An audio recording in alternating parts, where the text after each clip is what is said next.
반갑습니다.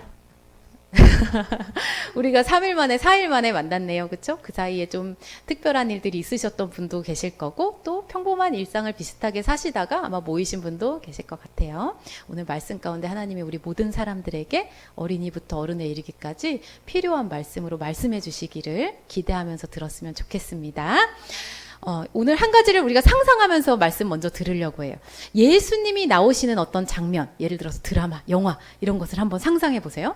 예수님은 사람들하고 만나기도 하시고 어느 장소 길을 좀 걸어가서 어느 장소에 도착하기도 하시고 또 사람들과 뭘 좀 드시기도 하고 그죠? 아픈 사람을 좀 고쳐주기도 하고 죽은 사람 일으키기도 하고 같이 우시기도 하고 화를 내실 때도 있고 그런 장면들을 우리가 상상해 보면은 예수님 가장 근거리에 예수님 가장 가까이에 있었던 한 10명 남짓의 사람을 생각해 볼 수 있을 것 같아요.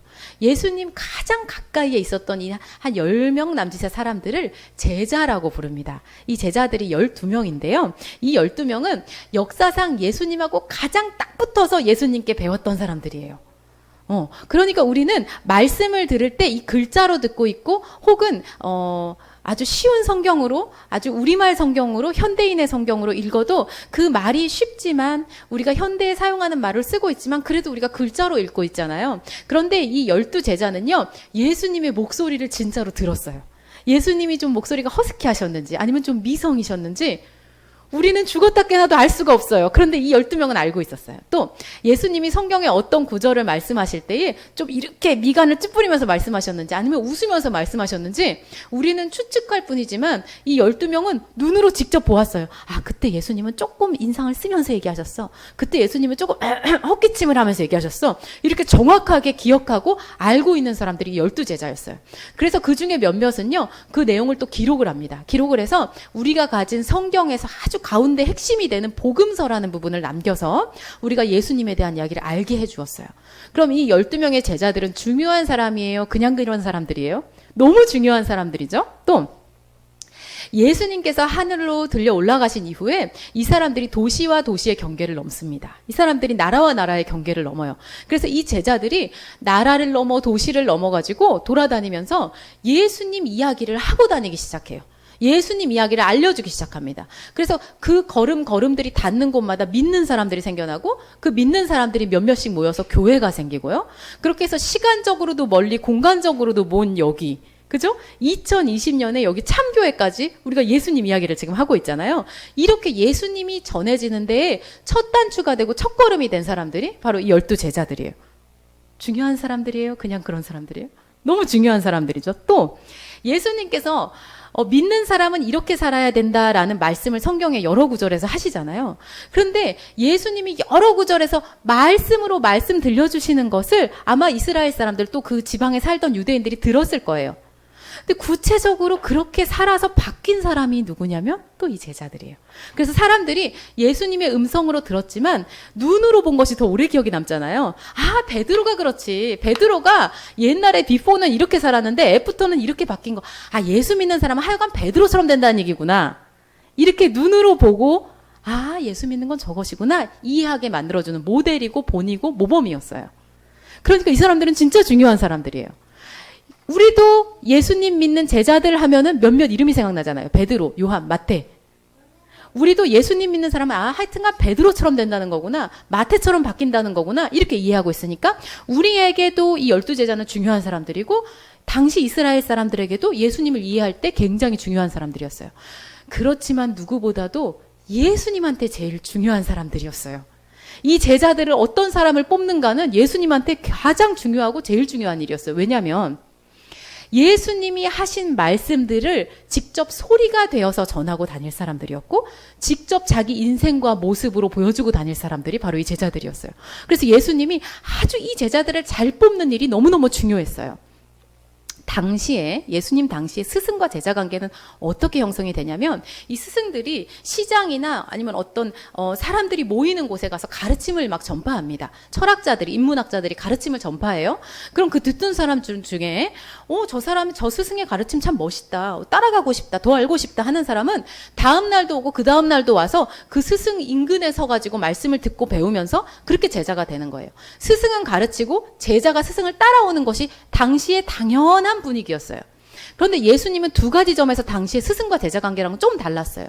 첫 번째는 뭐냐면 예수님이 먼저 찾아가요. 그렇죠? 예수님이 각 제자들, 아직 제자 아니죠. 그 사람들은 어부고요, 세리고요, 각자 할 일하고 사는 사람들인데 가서 다짜고짜 너 나 따라와 하십니다. 너네 제자 돼 하십니다.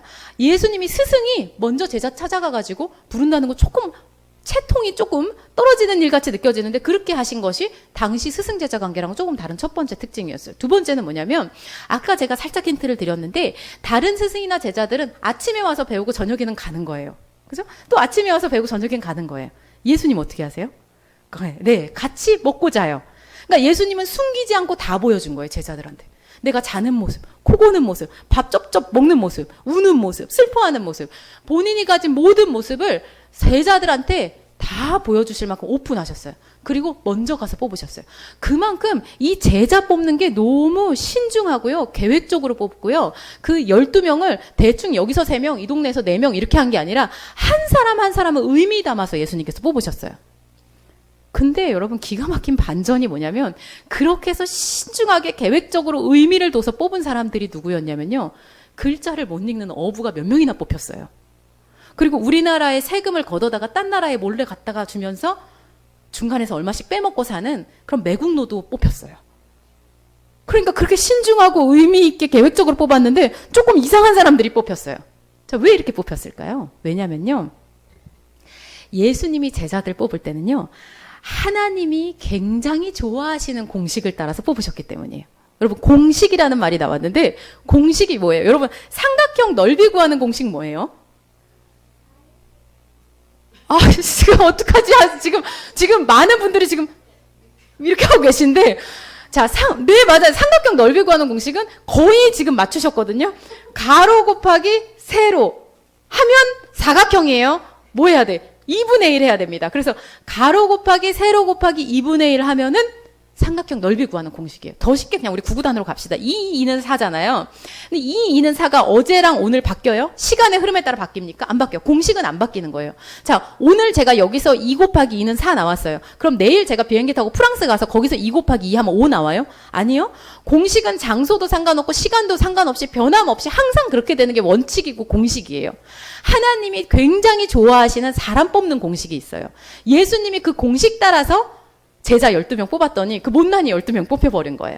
그 공식이 뭐냐면요. 고린도전서 1장 27, 28절에 나옵니다. 오늘 화면으로 같이 볼게요. 고린도전서 1장 27, 28절. 우리 같이 읽어볼까요? 시작.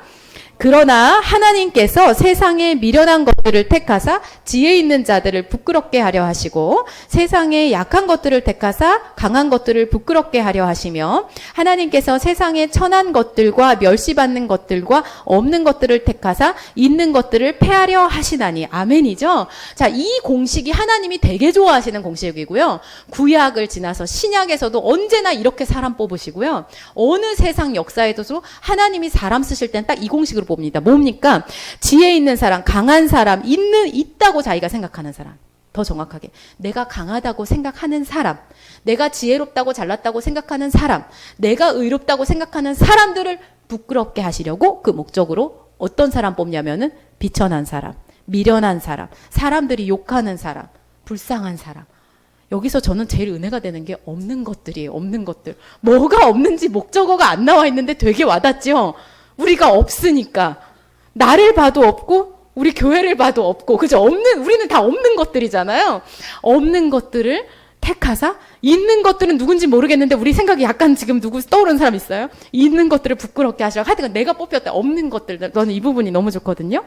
자, 이 고린도전서 1장 말씀이 하나님이 사람 뽑을 때 반드시 쓰시는 되게 좋아하시는 공식이에요. 예수님이 이 공식을 따라서 제자 12명 뽑습니다. 그래서요, 어부를 뽑아다가 예수님 아는 지식으로 박사들을 부끄럽게 하시는 거예요. 매국노 주제인데 매국노 주제를 뽑아다가 예수님 향한 충성과 사랑으로 다른 세상의 의인이라 하는 사람들을 부끄럽게 하시는 거예요. 이게 예수님의 방법이에요. 이게 예수님 제자 뽑은 이유예요. 그리고 이 사람들을 뽑아다가요, 예수님이 그러니까 아직 무슨 일 안 하셨죠, 그죠? 아직 뽑기만 하셨잖아요. 근데 이 12명을 뽑은 것도 벌써 굉장히 의미가 있죠. 어떤 사람 뽑혔다는 것이 벌써 굉장히 의미가 있고 여기까지만 해도 한편의 설교가 될 정도로 우리한테 좀 깨달아지는 부분이 있고 참 좋다.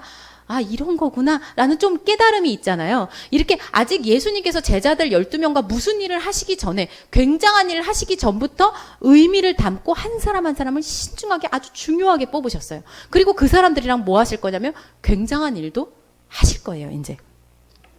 그런데 여러분, 우리가 아까 처음에 누가복음을 읽었잖아요. 6장 말씀 읽었잖아요. 그 말씀은 언제 일어난 일이냐면요.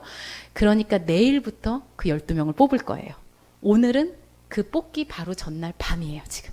바로 뽑기 전날 밤. 제자들을, 12명 제자들을 한 명 한 명 신중하고 계획적으로 하나님이 되게 좋아하시는 공식으로 뽑기 바로 전날 밤 얘기입니다. 아직 예수님 옆에 제자들이 있어요, 없어요? 없어요. 아무도 없어요. 예수님, 저를 떠나 저는 죄인입니다. 베드로 있어요, 없어요? 아무도 없어요. 예수님, 이거 물 드세요. 이 떡 드세요. 아무도 없어요. 제자들 아무도 없어요. 예수님이 만약에 오병이어를 놓고 기도를 하셨다면 그 떡과 물고기 나눠줄 제자들 아무도 없어요. 아무도 없어요. 예수님 옆에 제자들이 아무도 없다는 것은 제자들과 대화하면서 다니시면서 일어났던 우리가 기억하는 몇 가지 사건들, 그런 일들 하나도 안 일어났다는 거예요. 아직 아무도 없고 아무것도 없고 아무 일도 아직 안 일어난 밤이에요. 이 말씀은. 그때 예수님이 뭐 하세요? 아무것도 없을 때. 아무 일도 안 일어나고 내 옆에 아무도 없을 때 그때 예수님 뭐 하세요? 12절 말씀 같이 읽겠습니다. 12절입니다. 시작.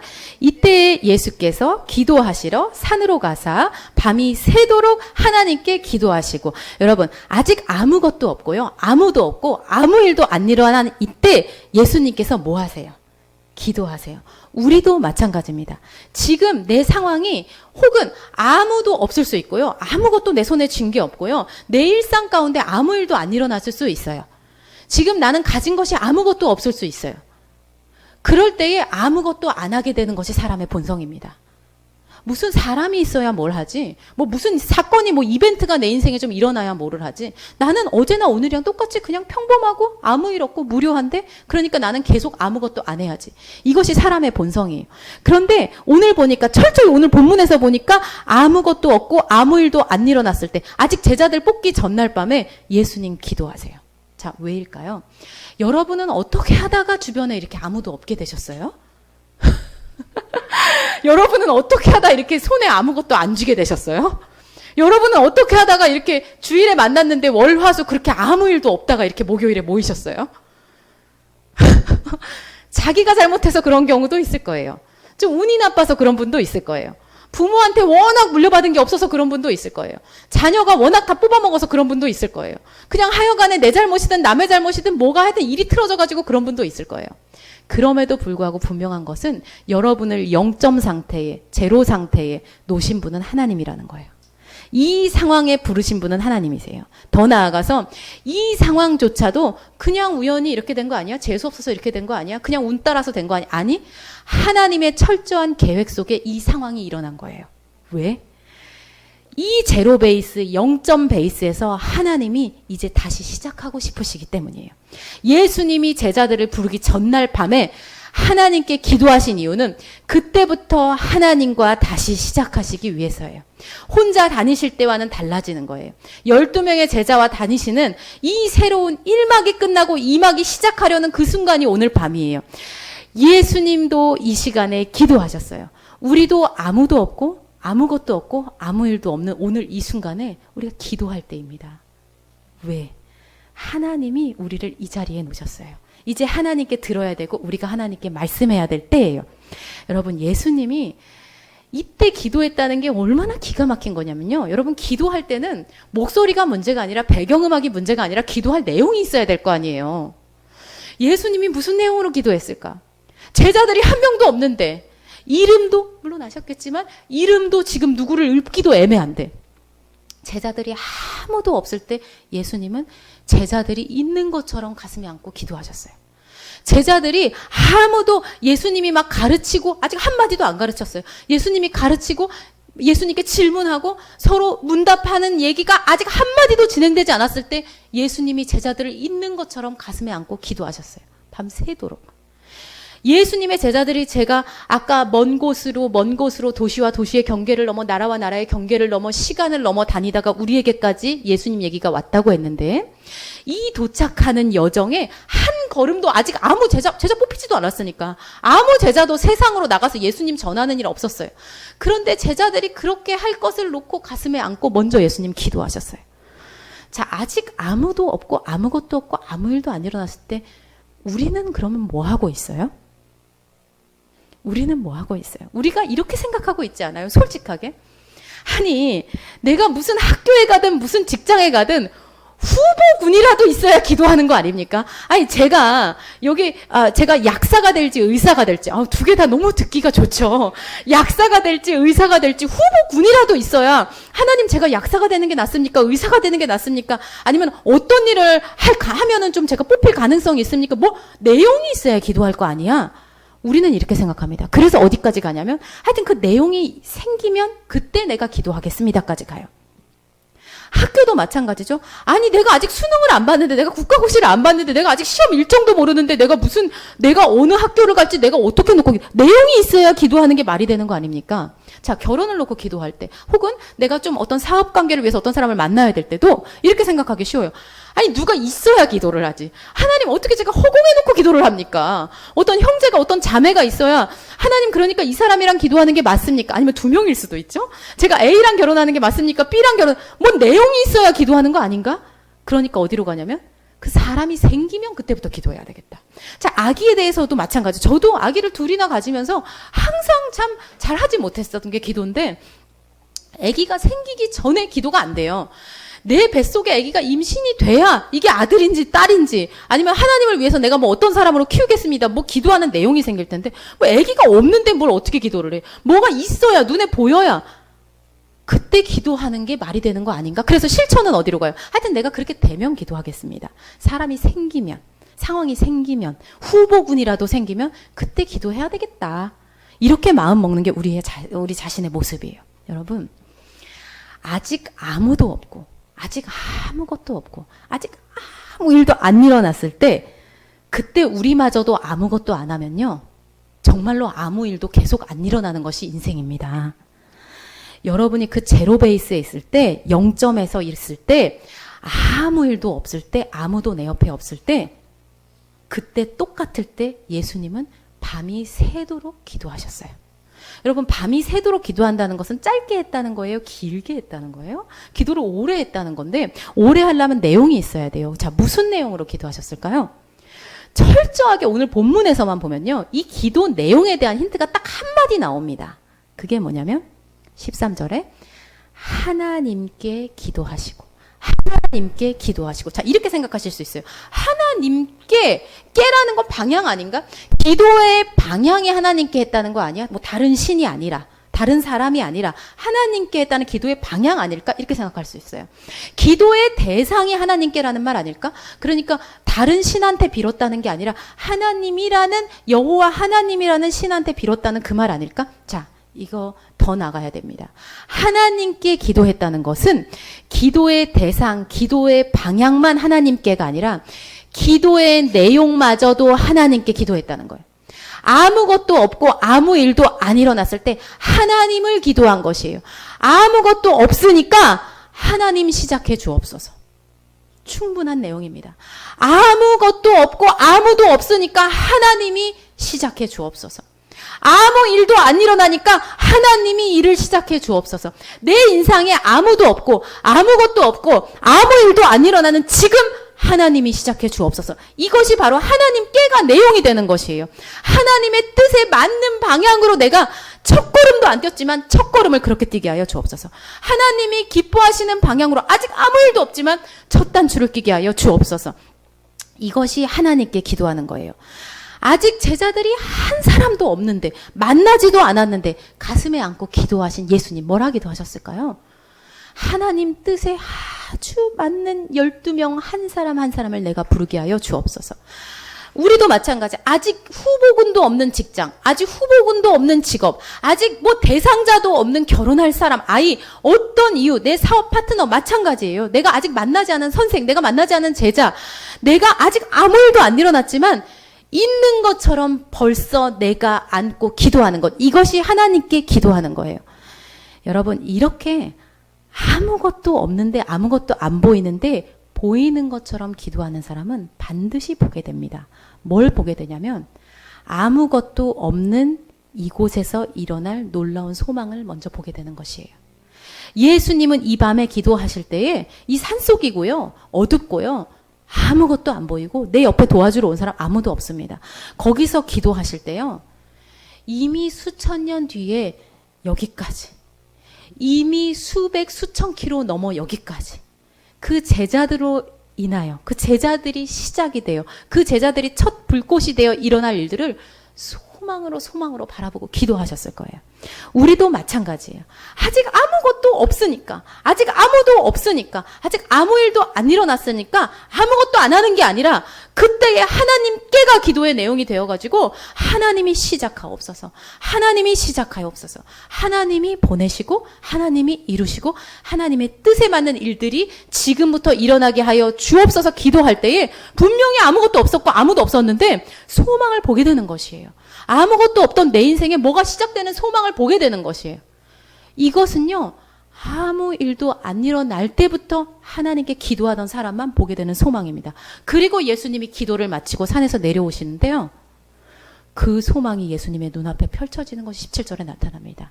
허다한 사람이 모여서 예수의 말씀도 듣고 고침을 받으려고 산 밑에서 기다리고 있습니다. 여러분, 말씀을 맺겠습니다. 우리 중에요, 손에 뭘 쥔 사람이 아무도 없어요. 우리 중에 혹 서로 돌아보면 조금 내 앞에 있는 것 같다, 저 사람 좀 내 뒤에 있는 것 같다 생각할 수 있지만 절대 아닙니다. 우리 중에 가졌다고 할 만큼 가진 사람도 없고 멀리 갔다고 할 만큼 제대로 출발한 사람도 없어요. 아직 아무도 없을 때, 아무것도 없을 때, 아직 아무 일도 안 일어났을 때, 마치 우리 교회처럼 지금이 밤이 새도록 하나님께 기도한 때일 줄로 믿습니다. 바로 그때 우리가 아무것도 없는 우리 주제에 기도하잖아요. 그럼 우리를 이 자리로, 이 상황으로, 지금 아무것도 없는 상황으로 부르신, 계획 중에 부르신, 신중하게 부르신, 중요하게 부르신 그 하나님이요, 지금 우리 기도를 기다리고 계십니다. 아무것도 안 보일 때부터 기도한 사람만이 소망을 보게 될 것입니다. 우리 시간에 함께 기도합니다.